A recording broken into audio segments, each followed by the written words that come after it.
Hello guys, it's Ayush और मैं तुम सभी का वेलकम करता हूँ चैनल के एक और ब्रांड न्यू वीडियो में। और आज के वीडियो में हम लोग एक्सप्लेनेशन करने वाले हैं होरीमिया एनिमे सीरीज के एपिसोड नंबर 11 का।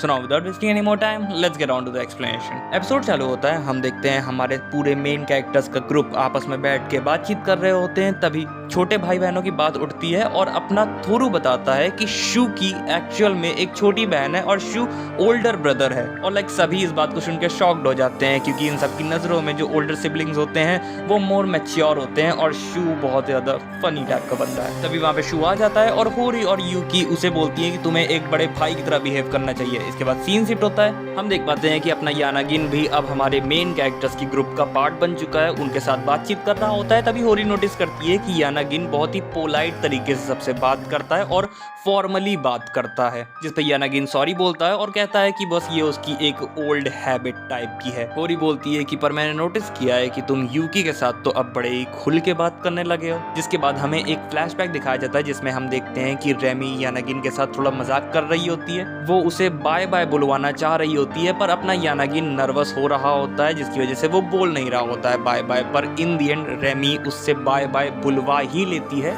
होरी एंड यूकी इन सब चीजों को देख लेती है। फिर जब मजाक खत्म हो जाता है तब होरी और यूकी वहां से जाने लगती है। एंड जब यूकी जा रही होती है तब यानागिन उसे बड़े ही आराम से बाय बाय कर देता है, जो कि वो अभी तक रेमी के साथ नहीं कर पा रहा था। सीन वापस से प्रेजेंट में आ जाता है, जहाँ पे सू यानागिन को बोलता है कि अब से तुम्हें हम सबको हमारे फर्स्ट नेम से पुकारना चाहिए, ज्यादा पोलाइट नहीं होना चाहिए। बट तब भी यानागिन ये कर नहीं पा रहा होता है। शू उसको थोड़ा सा और फोर्स करता है, तो फिर थोरू शू को रोकता है और कहता है कि नहीं नहीं, शायद तुम यानागिन को परेशान कर रहे हो। मेरे इस ज्यादा पोलाइट और फॉर्मल होने की वजह से मैं लोगों के साथ क्लोज नहीं हो पाता हूँ, और मैं दिल से चाहता हूँ कि मैं लोगों के साथ क्लोज हूँ, मैं अपने फ्रेंड्स को उनके फर्स्ट नेम से पुकारूं। तभी वहाँ पे सेंगोकू आ जाते हैं और मियामुरा और थोरू तुरंत उसे पकड़ के यानागिन को बोलने लगते हैं, देखो सेंगोकू हमारा कितना अच्छा फ्रेंड है, पहले इसने कितने खराब तरीके से हम लोगों के साथ बिहेव किया था, पर अब देखो हम लोग कितने अच्छे फ्रेंड्स बन गए हैं। और इन सारी क्रिंज बातों की वजह से रूम को लीव करके चली जाती है। यानागिन मनी मन सोच रहा होता है कि अच्छा ये होती है फ्रेंडशिप, ऐसी ही बातें वो सोच रहा होता है। और इसके बाद वो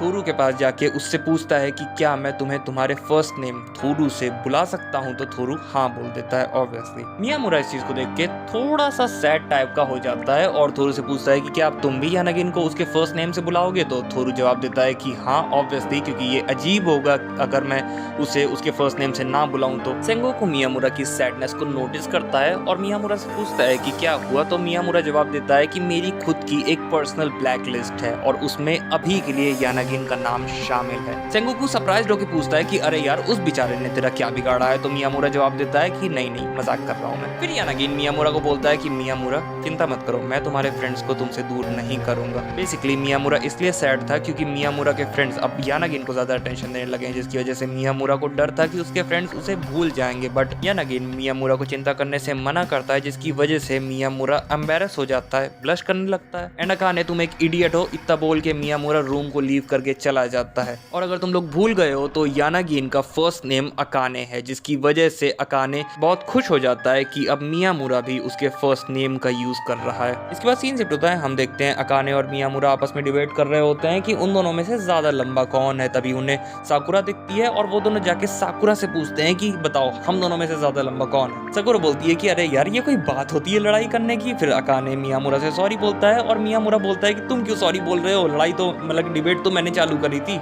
और साकुरा इस चीज को देख के खुश हो जाती है कि अब ये दोनों इतने अच्छे फ्रेंड्स बन गए। इसके बाद सीन शिफ्ट होता है, हम देखते हैं मियामुरा सवाडा का कंफर्ट लेवल चेक कर रहा होता है कि अब वो किस टाइप के लड़कों के आसपास रह सकती है, क्योंकि जैसा तुम लोगों को मालूम होगा प्रीवियस एपिसोड में हमने देखा था कि सवाडा ज्यादा टाइप के लड़कों के आसपास नहीं रह पाती है, उसे अच्छा नहीं लगता आसपास रहना। बट अब सवाडा ने अपने इस फियर से बाहर निकलने में प्रोग्रेस करी है, अब वो सेंगोकू तक जा सकती है, उससे बात कर सकती है। इसके बाद फिर वो सब आपस में बातचीत करने लगते हैं एंड हम लोगों को मालूम पड़ता है कि सवाडा थोरू के आसपास भी सही से रह सकती है। तभी वहां पे होरी और सू आ जाते हैं।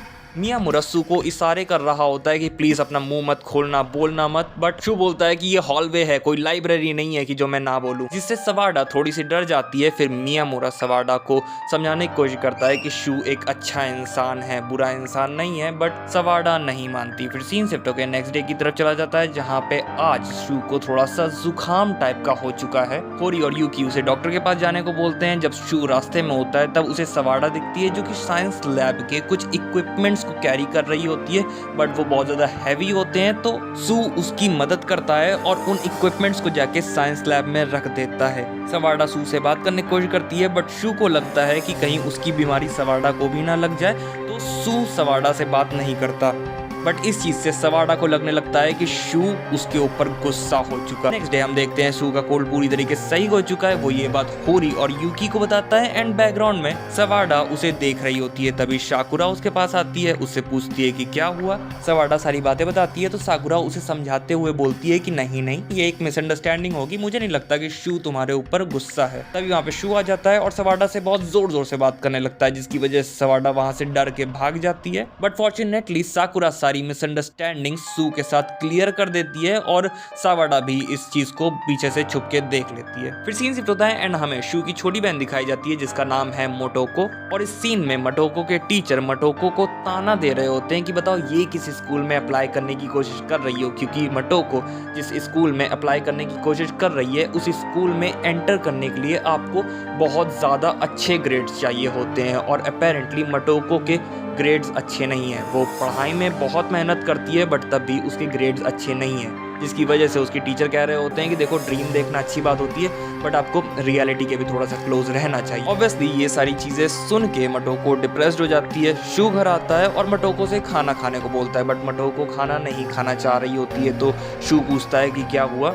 मोटोको उसे सारी बातें बताती है और शू बोलता है कि देखो तुम्हारे ग्रेड्स अब तुम्हारे ना खाना खाने की वजह से तो नहीं सही हो जाएंगे ना, खाने से तुम्हारी क्या दुश्मनी। मोटोको फिर भी खाना नहीं खाती और सैड हो जाती है। तो अपना शू बोलता है कि देखो मुझे नहीं मालूम कौन सा ऐसा पागल टीचर है जिसने तुम्हारी मेहनत पे ऐसा तुम्हें बोला है, बट मैं जानता हूँ, मैंने देखा है कि तुम पढ़ाई करने में कितना एफर्ट डालती हो, तुम रात रात भर जागती हो, तुम अपनी किताबों को इतनी बार फोल्ड करती हो, उनमें इतनी सारी चीज़ें हाईलाइट करती हो कि तुम्हारी किताबें ऑलमोस्ट फटने वाली। और इतना बोल के शू और ज़्यादा गुस्सा होता है और बोलता है कि मुझे उस टीचर का नाम बताओ मुझे उस टीचर का। मैं उस टीचर से पूछता हूँ कि तुम्हारी हिम्मत कैसे हुई ये सब बोलने की। ये सब सुन के मोटोको रोने लगती है और बोलने लगती है कि मैं ट्राई करती हूँ, मैं अपना बेस्ट ट्राई करती हूँ, पर पता नहीं फिर भी क्यों मेरे ग्रेड्स इंप्रूव नहीं होते हैं। तो शू उसे कंफर्ट करते हुए बोलता है कि जिस स्कूल में तुम एंटर करने का ट्राई कर रही हो उस स्कूल की यूनिफॉर्म अच्छी नहीं है, तुम्हारे ऊपर अच्छी नहीं लगेंगी, हमारे स्कूल में आओ, हमारे स्कूल की यूनिफॉर्म